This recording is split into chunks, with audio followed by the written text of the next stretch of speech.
톨스토이하고 도스토옙스키하고 레스코프가 이게 뭐라 이게 어떻게 됩니까? 이게 뭐라고 표현하면 우열을 따진다? 뭐 이런. 네. 가장 좋아하는 러시아 작가 혹은 가장 많이 읽는 작가의 작품 압도적으로 똘스토이. 그렇죠. 예. 레스코프는 완전히 다른 세계죠. 다른 세계. 완전히 다른 세계. 저는 그렇게 봐요. 그래서 이게 소개되기가 그렇게 어려웠겠다. 레스코프 작품에서 서구란 없어요. 그리고 서구란 없어요. 그리고 온리 러시아예요. 그래서 어느 나라에도 없고 어느 나라 문학에도 없는 걸 보여주니까 아마 저는 21세기의 러시아 19세기 작가 중에서 가장 리메이크하고 싶은 사람이 누구냐 하면은 저는 많은 사람들이 레스코프를 꼽을 것 같아요. 그 지금까지 알려지지 않은 독특한 작은 세계들이 있다고 보기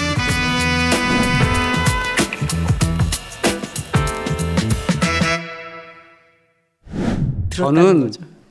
이 영화를 보고 나서 딱 첫 장을 딱 폈는데 네. 카테리나 리보브나는 타고난 미녀는 아니었지만 매우 매력적인 외모를 지니고 있었다. 당시 그녀는 24살밖에 되지 않았다. 키가 그다지 큰 편은 아니었으나 균형 잡힌 몸매에 그야말로 대리석을 깎아놓을 것 같은 목, 둥근 어깨, 탄탄한 가슴, 섬세하고 똑같고 이렇게 외형이 묘사가 되는데 영화의 플로렌스 퓨하고 똑같아요. 맞아요. 네, 그래서 이 감독이 이걸 읽고 캐스팅을 할 때 굉장히 애를 썼겠구나. 왜냐하면 맞아요. 플로렌스 퓨가 그 당시만 해도 그렇게 뭐랄까 이렇게 두각을 나타내는 배우가 아니었거든요.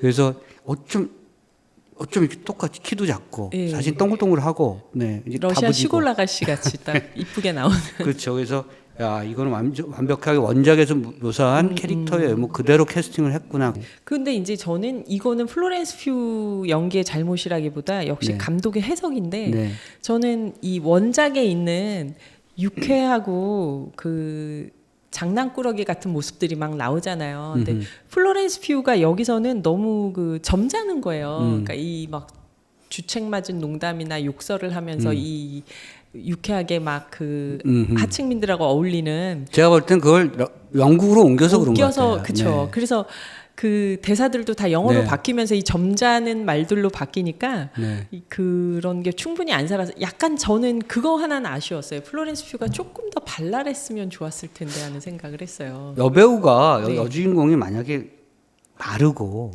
각진 얼굴에 이러면 정말 안 맞았을 거예요. 그리고 왜냐하면 이 관능적인 어떤 그런 그 욕망을 이렇게 표현하는 데 있어서도 좀 안 어울린다고 생각하고요. 플로렌스 퓨는 그런 점에서는 굉장히 적임자였다고 생각해요. 일단 외모가. 그리고 아마 빅토리아 시대의 그 숨막히는 그 콜셋의 어떤 분위기의 막바지 이런 것들에 막 눌려 있는 어린 여자의 분위기로서는 적절한 캐스팅이긴 했다. 그리고 초기의 연기자로서는 그러니까 유명해지기 전에 그런 연기자로서는 굉장히 비교적 투혼의 연기를 선보였다 이렇게 저는 평가를 하는 거죠. 신인 연기상은 충분히 탈만했었다 이렇게 보는 거고요. 1860년대가 굉장히 격렬했던 시기잖아요. 요때 대충 나온 문학들입니까? 도스토옙스키나 뚜르게네프나 또는 그 1860년대로 국한되진 않고 그거보다 좀 더 넓게 나오는데요. 제가 지금 기억이 정확한지 모르겠는데 1860년대가 아마 진보 진영이라고 할 수 있는 그분들이 가장 피크에 올랐을 때가 1860년대고 아마 그러다가 이분을 총을 쏴서 죽이면서 거꾸로 반동의 흐름이 확 강하게 오고 그러면서 이제 1880년대에는 얼어붙기 시작했던 거죠. 그 민심도 야 황제를 이렇게 총으로 쏘면서까지 죽여야 돼 하면서 약간 떨어지는 게 있었고. 그리고 그래서 이제 그러다가 그 유명한 우리나라 승려 같은 라스푸틴. 그게 니콜라이 2세 때잖아요. 그렇죠. 그게 헬보이라는 데서도 할리우드 영화 헬보이에서도 라스푸틴 같은 인물이 나와요.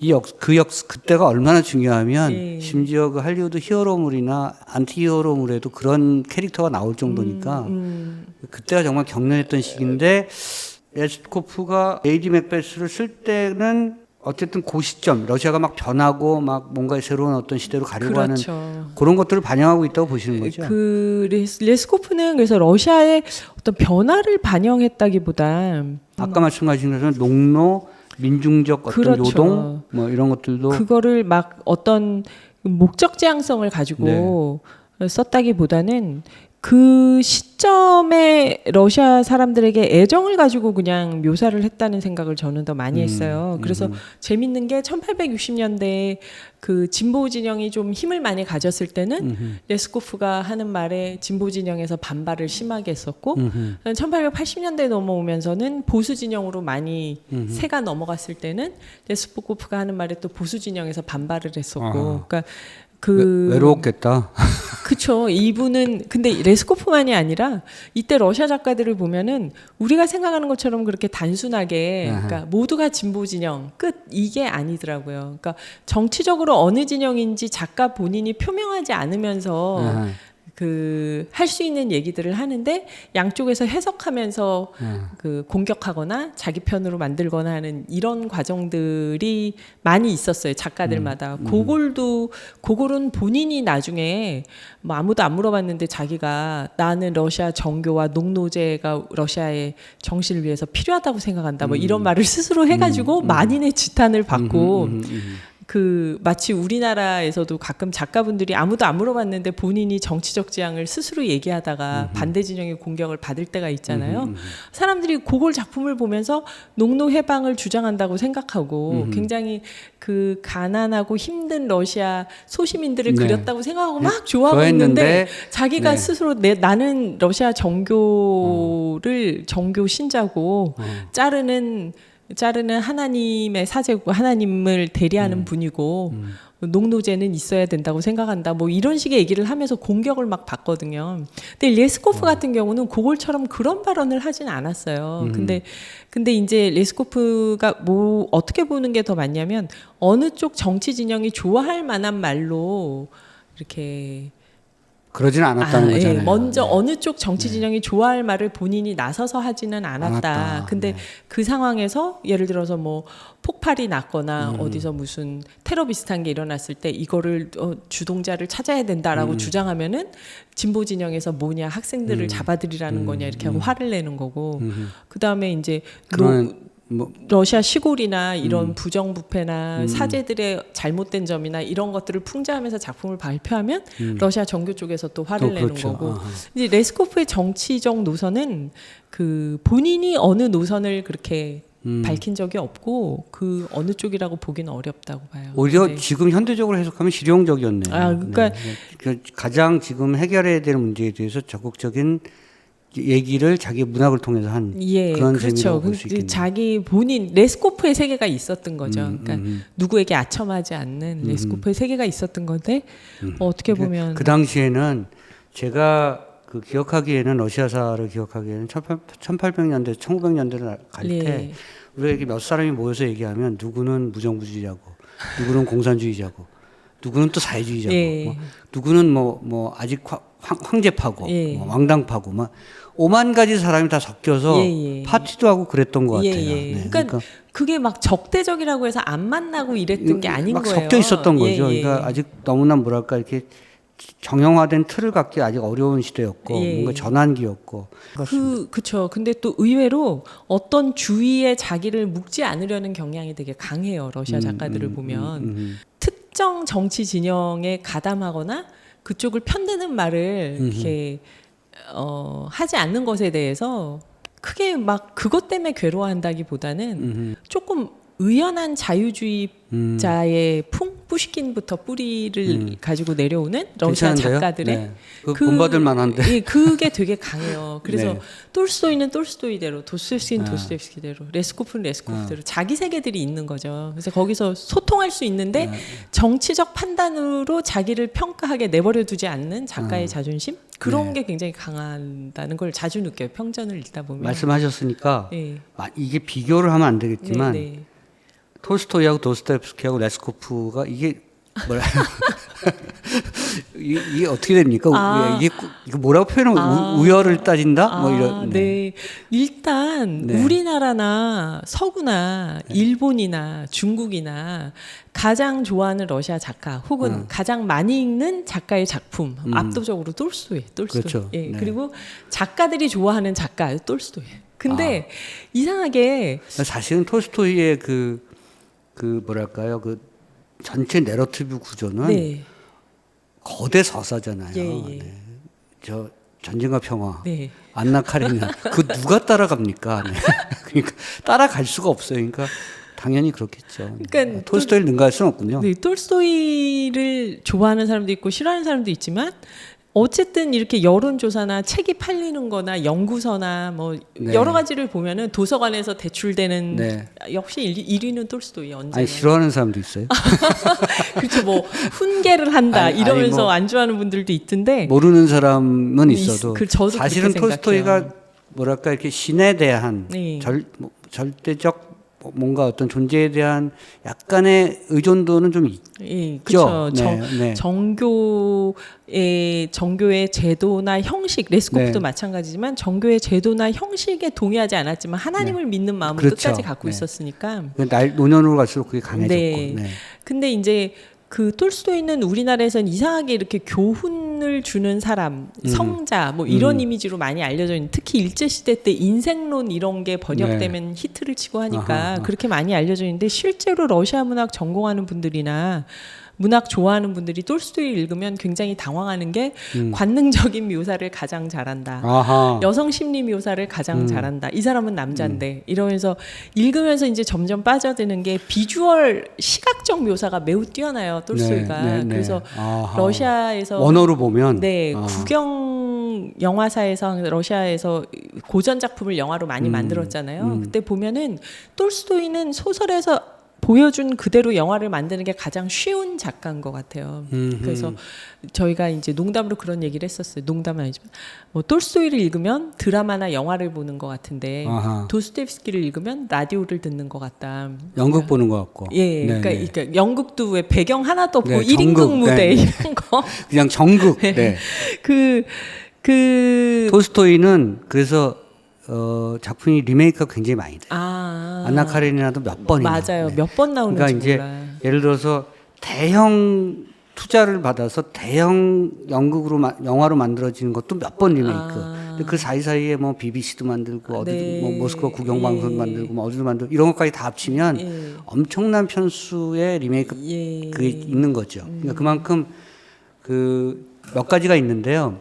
이게 워낙 거대 서사니까 그 작가로서 감독으로서 도전하고 싶죠. 네. 이걸 내가 2시간 안에 2시간 반 압축적으로 이걸 이야기를 어떻게 꾸밀 수 있다? 이거 네. 보여주는 거고 그걸 나의 해석으로 보여줄 수 있다 이런 거고 그리고 사랑 이야기잖아요. 기본 아주 지독한 러브 스토리이기 네. 때문에 네. 그런 측면들에서 굉장히 많은 사람들이 도전하고 싶어하는 서사 같아요. 네. 그래서 저는 몇 번 봤어요. 안나 카레니나는. 그러니까 진짜 역대 1대 2대 네, 3대 4대 안나 카레니나. 그러니까 프랑스의 소피 마르소 나온 것도 있고 영국의 키라 나이틀이 나온 것도 있고 지금 제가 기억이 안 나지만 굉장히 많죠. 네, 맞아요. 네. 근데 톨스토이는 어떤 비주얼의 작가, 고전주의라고 할 수 있어요. 완벽하게 구조를 잘 짜고 그리고 막 소설의 여러 가지 기법이라고 해야 되나 이런 걸 가장 모범적으로 잘 보여주는 그런 작가라고 한다면 도스토옙스키는 아까 라디오라고 말씀을 네. 드렸는데 소리의 작가라고 할 수 있는 게 이제 그래서 도스토옙스키를 바탕으로 현대 철학의 대가라고 할 수 있는 러시아 바흐친 같은 분들이 이제 폴리포니 소설이나 이런 새로운 이론들을 많이 만들었어요. 이제 발표를 했어요. 근데 그게 70년대, 80년대까지도 90년대 초까지도 굉장히 서구에서나 일본에서나 러시아에서나 다 반향이 컸었는데 우리나라에서는 그게 조금 들어오다가 인문학에 대한 관심이 줄어들잖아요. 그 다음에 그러니까 역시 여기서도 시차가 안 맞아요.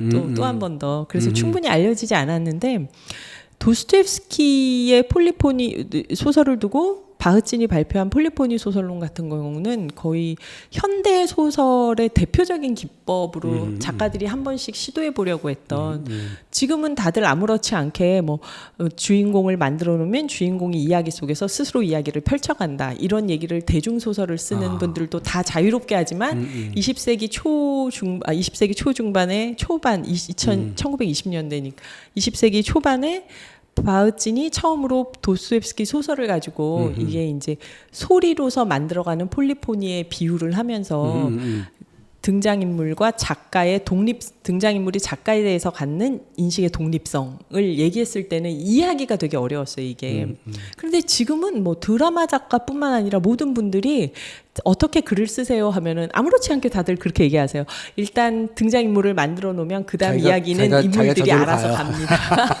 근데 그게 이제 도스토옙스키 소설을 두고 바흐진이 1920년대 처음으로 했던 얘기예요. 영국 이론으로 따지면 이제 스타니슬랍스키죠. 뭐 자기가 캐릭터라이징을 하면 거기서 이제 말을 만들어내는 이렇게 얘기한다는데 그게 얼마나 어려운 메소드 이론이니까 예. 그렇죠. 그래서 이제 그게 도스토옙스키 소설은 저도 아직 저는 똘소이를 매우 좋아하는 스타일이어서 도스토옙스키 소설은 제가 아직 다 그거를 바흐진 얘기한 걸 다 이해는 못 하겠는데 얼마 전에 도스토옙스키 소설을 같이 읽은 적이 있어요. 한 6-7명 분들이 모여서 돌아가면서 한 페이지씩 읽는데 그때 그 느낌이 확 살더라고요. 한국말로 읽었는데도 아 이래가지고 이거를 목소리 소설이라고 했구나. 소리가 글자하고 다른 건 글자는 완성돼서 보잖아요. 우리가 눈으로. 소리는 들으면서 머릿속에서 이미지를 자꾸 스스로 만들잖아요. 우리가. 아 도스토옙스키 소설이 이런 기법이 있구나 하는 거를 제가 봤을 때는 느꼈었어요. 보통 선한 의지를 갖고 있는 예. 세상은 선하게 결국은 바뀔 것이다라고 하는 그런 생각을 갖고 있는 분들이 톨스토이를 좀 좋아하시고 세상이 잘 안 바뀌어 뭐 세상이 악이 승리할 수도 있어라고 생각하는 분들이 대부분 도스토옙스키 좀 다크한 쪽이 저처럼 이렇게 단순하게 구분하면 그리고 캐릭터들이 그 심리 구조가 네. 더 복잡하고 정교한 게 도스토옙스키 같아요. 그러니까 네. 읽으면서 완성되는 게 아니고 소리를 들으면서 계속 머릿속에서 이미지가 계속 바뀌는 게 소설이 끝날 때까지 그게 매우 현대적인 기법이라는 거를 최근에 알겠더라고요. 도스토옙스키를 이래서 좋아하는구나. 그런 제가 꼭 가려다가 못 갔던 연극이 뮤지컬이 카라마조프가의 형제들이에요. 아, 정말 좋죠. 까라마조프가의 그거를 뮤지컬로 만들었다 그래서 카라마조프가의 예, 형제들을 예. 뭐 그래서 가려고 준비를 하다가 뭐 여러 가지 일이 있어서 못 갔는데 아마 코로나 이후에 그 앵콜 공연이 되면 제가 꼭 가보려고 하고 있고 제가 궁금했던 건 어쨌든 캐릭터가 되게 중요한데 특히 그 아버지의 그 이중성 저 막내 아들의 뭐 선한 그 종교적 어떤 그런 모습 뭐 이런 것들이 다 하나하나 중요한데 그게 뮤지컬이 그걸 할 수 있나 이런 생각을 했었던 거죠. 어떤 한 면을 또 해석해서 보여주겠죠. 근데 제가 기본적으로 뮤지컬을 안 좋아하세요? 너무 좀 인공적으로 좀 받아들이는 경향이 있거든요. 이게 막 짜여진 노래를 하니까 말로 해도 되는 걸 굳이 노래로 하니까. 그래서 이건 좀 이상한데라고 생각했던 게 있어요. 레스코프는 그럼 그런 측면에서 보면 톨스토이가 또는 도스토옙스키가 그렇다면 레스코프는 완전히 다른 세계죠. 다른 세계. 완전히 다른 세계예요. 저는 그렇게 봐요. 그래서 이게 소개되기가 그렇게 어려웠겠다. 그러니까 톨스토이나 도스토옙스키는 둘 다 어떤 느낌이냐면 그래도 러시아가 근대로 가는 과정에서 이렇게 서구의 영향을 받고 있는 과정에서 러시아 사람이나 러시아 사회가 변화하는 모습에 대해서 그려줬다면 레스코프 작품에서 서구란 없어요. 그리고 서구란 없어요. 그리고 온리 러시아예요. 그래서 러시아, 뭐 우크라이나나 이런 곳도 이렇게 범러시아로 볼 수 있게 러시아 제국가 아니었으니까 그래서 어떤 대비되거나 비교되는 다른 세계가 없어요. 그래서 근데 그 러시아만 보여주는데 그 안에 완전히 보편성이 있는 거죠. 예, 그리고 새로운 세계가 보여지는 거예요. 그러니까 기존의 다른 나라 문학에선 잘 없었던 것들. 그러니까 무슨 이콘이라고 하잖아요. 러시아 성상. 그러면 그 성상 화가들이 그 그림을 그리기 위해서 어떤 일들이 있는지. 그다음에 신비주의가 아무래도 좀 들어가죠. 그러다 보니까 그리고 그 왼손잡이라고 대표적인 작품이 있는데 그건 아주 우리나라에서도 옛날부터 번역을 했더라고요. 그거는 그래서 이제 뭐 세공을 하는데 아주 미세한 부분까지 세공하는 장인이 그런 일을 하는 그 러시아 장인들의 마을이나 장인들의 세계가 또 있는 거고 굉장히 뭐랄까 미니멀하군요. 네, 러시아 사회로 미니멀하게 들어가는 게 레스코프군요. 그게 어느 나라에도 없고 어느 나라 문학에도 없는 걸 보여주니까 아마 저는 21세기의 러시아 19세기 작가 중에서 가장 리메이크하고 싶은 사람이 누구냐 하면은 저는 많은 사람들이 레스코프를 꼽을 것 같아요. 거기에 어떤 현대 예술이 궁금해하고 알고 싶어하는 그 지금까지 알려지지 않은 독특한 작은 세계들이 있다고 보기 때문에 아까 왼손잡이 말씀하셨는데 그 레스코프 작품 추천하실 작품이 왼손잡이 지금 번역돼 있는 작품 중에서. 그러니까 레스코프는 번역된 게 많이 없어서 네. 그냥 번역된 거를 다 보시면 다 재밌을 것 같아요. 왼손잡이, 광대 빤발론. 그게 다 단편입니까? 이건 조금 왼손잡이는 짧고 광대 빤발론은 그거보다 좀 긴데 네. 예. 이게 그래도 번역돼 나온 작품들이군요. 네. 그래서 청렴한 기술공들, 성직자들, 신들린 수혜자, 겨울날 이런 것들도 여기 언급된 거 보니까 번역돼서 지금 어쨌든 도서관엔 있겠군요. 제가 겨울날이나 청렴한 기술공들까지는 못 봤고요. 예, 이 신들린 순례자하고 봉인된 천사. 봉인된 천사하고 네. 신들린 순례자는 이 우리말로 번역된 게 있을 거예요. 저는 그때 우리말로 제가 읽을 땐 없었는데 아마 이상훈 선생님이 하신 것 같아요. 근데 원어로 보셨구나. 아니 저희 원어만 보면 레스코프 다 빨리 읽을 수가 없고 영어를 놓고 이제 같이 봐야 되죠. 그것도 또 영어도 보셨구나. 그러니까 네 제대로 못 봤죠. 그러니까 줄거리 막 한 권 다 읽었는데 서로 다르게 기억하고 친구들하고. 저는 어쨌든 번역본도 이 레이디 맥베스, 러시아의 맥베스 부인밖에 보지 못했기 때문에 말씀하신 특히 왼손잡이나 네. 이런 작품들은 꼭 찾아서 보겠습니다. 예, 봉인된 천사 이런 네. 거는 정말 예. 봉인된 천사. 제목 좋은데요? 네, 이건 정말 그 어느 작품에서도 못 봤던 세계가 나오니까 말씀하신 재밌어요. 것처럼 네. 러시아 사회 그것도 1800년대 네. 중후반에 러시아 사회를 깊숙이 들어가는 거잖아요. 네, 네. 그게 지금 우리에게 어떤 의미가 있을까요? 레스코프 문학을 읽었을 때 줄 수 있는 가장 첫 번째 쾌감은 세계가 넓어집니다. 이런 일이 있구나, 이런 세상이 있구나, 이런 사람들이 있구나 하는 걸 읽으면서 한 번 더 넓어지는 게 있고, 두 번째는 우리 문화에 대한 자신감. 그러니까 이 문화를 존중하면서 우리 안에서 그럼 이런 건 뭐가 있었지 하고 한번 생각해 보게 되는. 그러니까 우리도 정말 이렇게 기록되지 않은 사라진 예술이나 사람들이 많이 있잖아요. 그러니까 아직도 구전으로 다 못 남긴 것들이 있고. 그러니까 구전되는데 못 남긴 것들이 있고.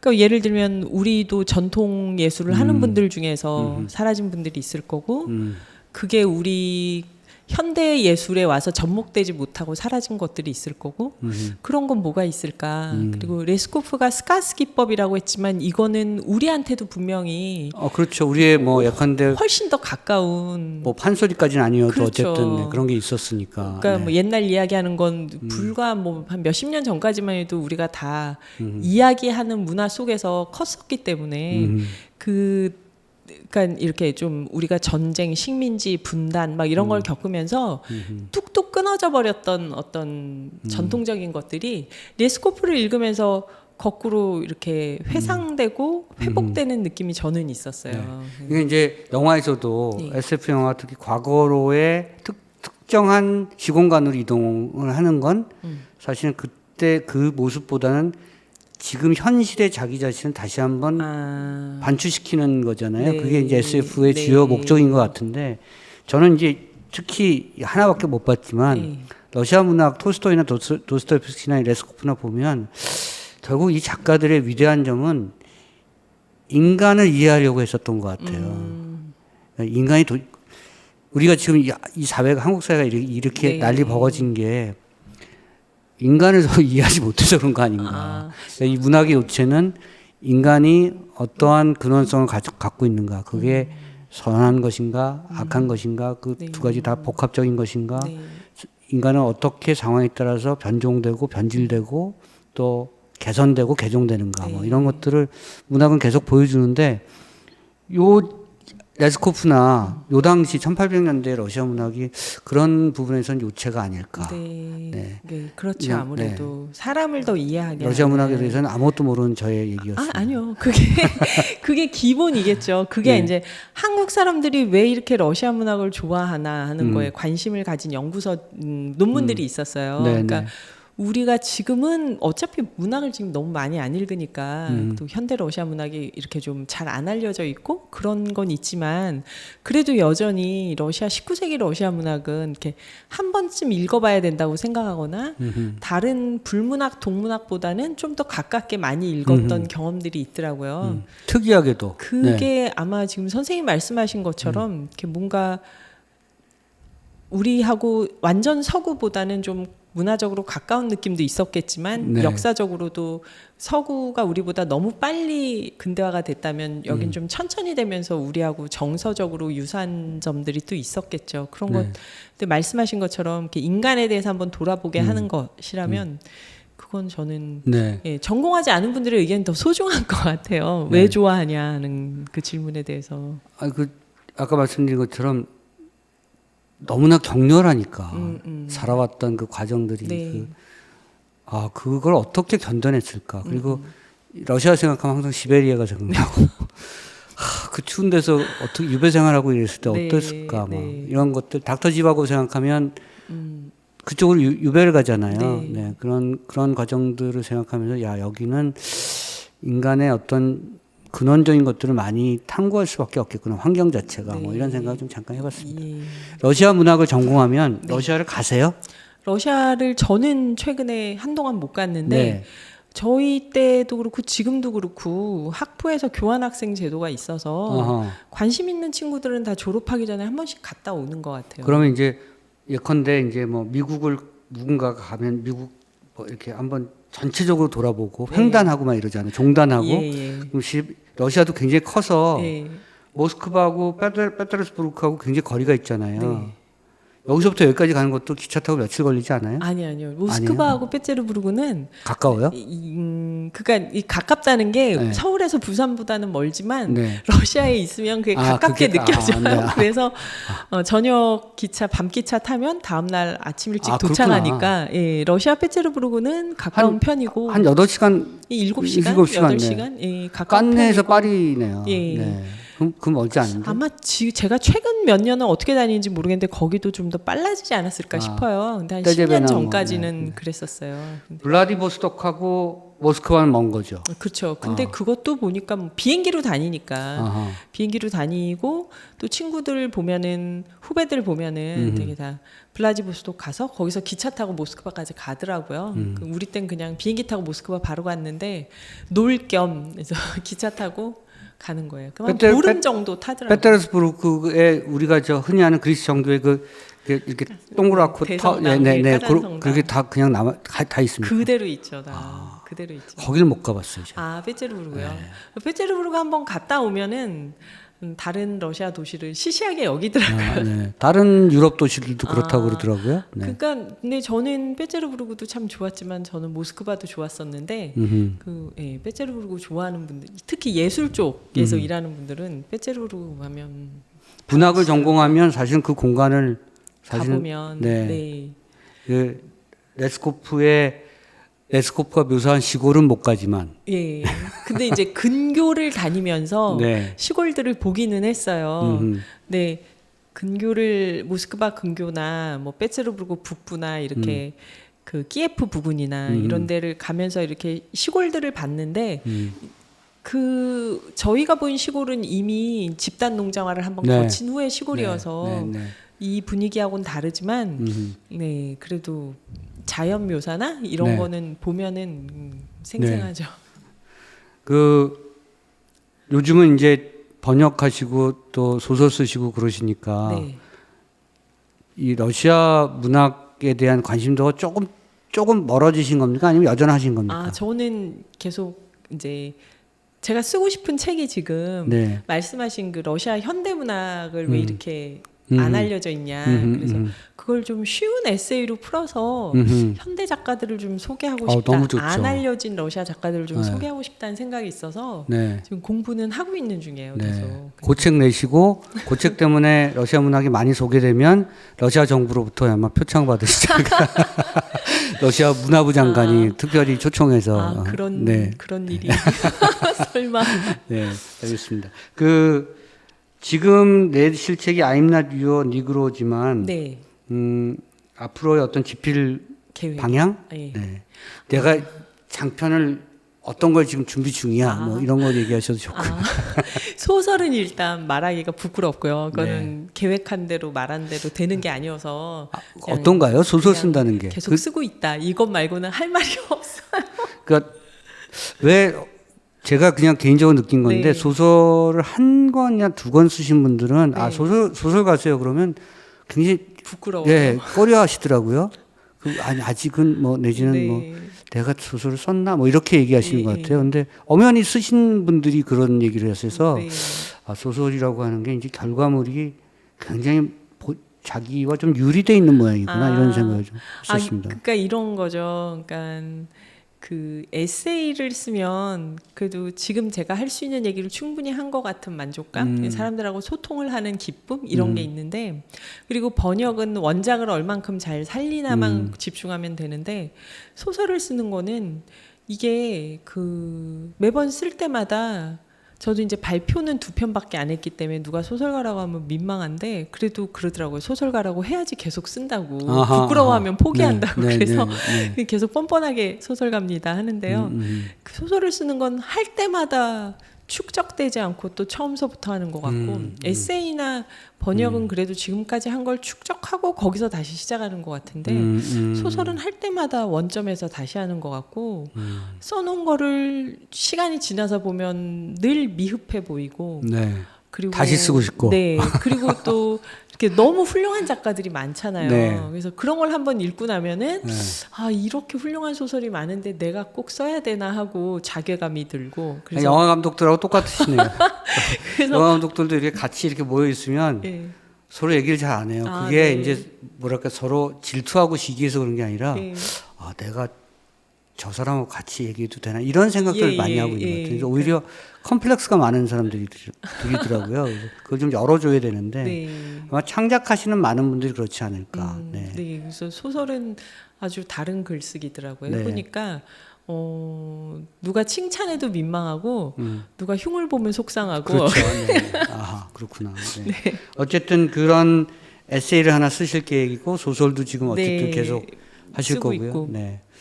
쓴다는 작업에 대한 그 고통스러운 작업을 서슴없이 선택하신 것에 대해서 그 용기에 박수를 보내드리겠습니다. 너무 거창해서. 네. 근데 지금까지 했던 일들 중에서 가장 즐겁습니다. 네. 오늘 그 레이디 맥베스가 어쨌든 주인공이니까 이거 전혀 모르시는 분들에게 영화와 책 어느 쪽을 먼저 봐야 이 에스코프의 세계를 올바르게 이해하는 길이다. 이렇게 좀 평가를 살짝 해주시죠. 저는 영화를 먼저 보라고 말씀드리고 싶어요. 네, 저처럼.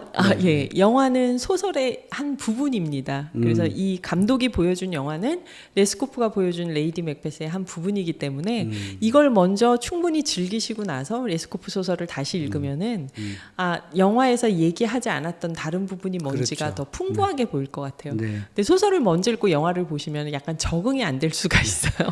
그러니까 그리고 좀 모질라 보여요.